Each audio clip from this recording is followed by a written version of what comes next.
Welcome to morning మన్నా. నేటి వాక్య దర్శనం కొరకు కీర్తన గ్రంథం 34వ సంకీర్తన 18వ చరణం. విరిగిన హృదయము గల వారికి యెహోవా ఆసన్నుడు, నలిగిన మనసు గల వారిని ఆయన రక్షించును. మరొకసారి దేవుని వాక్యం నుండి ఉదయకాల సమయంలో 4 ప్రాముఖ్యమైన సత్యాలు దావీదు కీర్తనలో నుండి మనం నేర్చుకోవాలి. Number 1, it is A presence, సన్నిధి. ఈ వచనాన్ని జాగ్రత్తగా ఆలోచన చేస్తే విరిగిన మనసు, నలిగిపోయిన హృదయము, ఈ మాటలు మనకు కనిపిస్తూ ఉన్నాయి.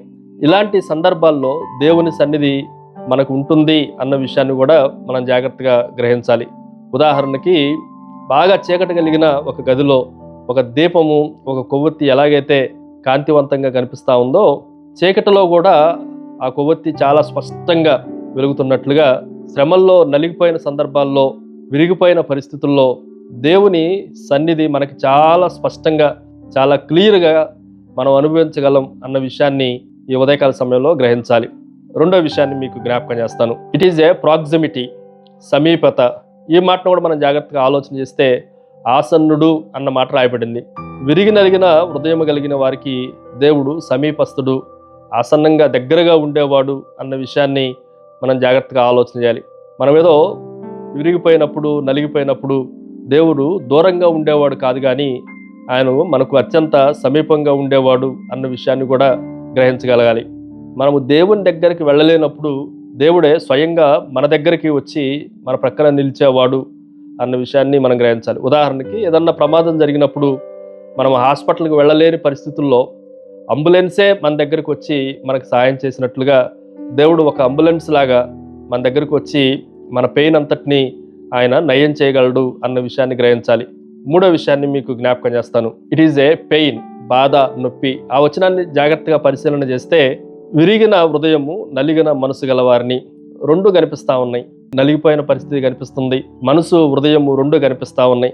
ఉదాహరణకి ఒక ఎముక ఇరిగినప్పుడు ఒక వ్యక్తికి ఎంత బాధ ఉంటుందో, అలాగే మనసు కానీ హృదయం కానీ ఇరిగిపోయినప్పుడు, నలిగిపోయినప్పుడు దానికి మించిన నొప్పి మన జీవితాల్లో ఉంటుంది.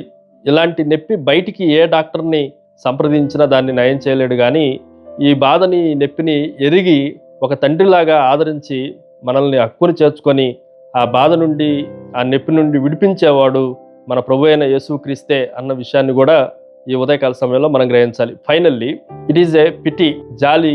ఈ మాటలు కూడా మనం జాగ్రత్తగా ఆలోచన చేస్తే విరిగిన హృదయం కలిగిన వాడికి, నలిగిపోయిన మనసు కలిగిన వారికి దేవుడు ఆసనుడు అవటం మాత్రమే కాదు, ఆయన వారిని రక్షించును అని కూడా ఆ వచనం చివరి భాగంలో రాయబడింది. రక్షించటానికి దేవుడు చాలా జాలి కలిగిన వాడు. మన హృదయాన్ని, మన మనసుని ఎరిగిన తండ్రిగా ఆయన మన బాధ అంతట్లో ఆయన బాధ అనుభవించేవాడుగా కనిపిస్తూ ఉన్నాడు.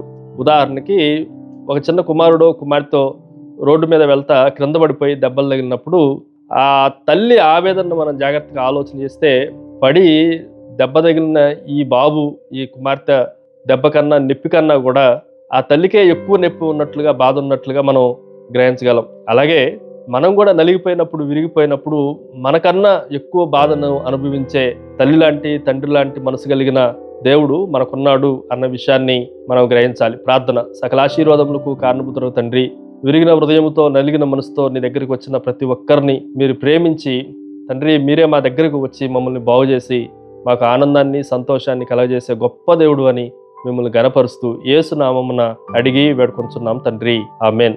God bless you.